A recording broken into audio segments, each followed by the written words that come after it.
लाडकी बहीण योजनेची ई-केवायसी तुम्ही केली असेल किंवा आता करणार असाल, पण त्यापूर्वी एक गोष्ट लक्षात ठेवा की आता बऱ्याचशा लाडक्या बहिणींचे पैसे बंद होणार आहेत.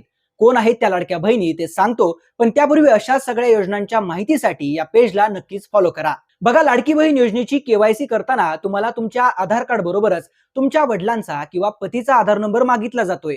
याच आधार क्रमांकावरून तुमच्या कुटुंबाचं आर्थिक उत्पन्न 2.5 लाख रुपयांपेक्षा जास्त आहे का, घरातील कोणीही इन्कम टॅक्स भरला आहे का, तुमच्या घरामध्ये 4 चाकी गाडी आहे का, ते आता पाहिलं जाणार आहे. असेल तर योजना लगेचच बंद होईल.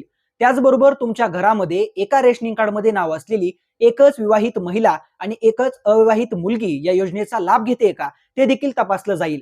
जर सासू-सून, सासू आणि 2 सुना किंवा आई आणि 2 मुली या योजनेचा लाभ घेत असतील, तर आता त्यातील एकाचीच किंवा सगळ्यांचीच योजना बंद केली जाणार आहे.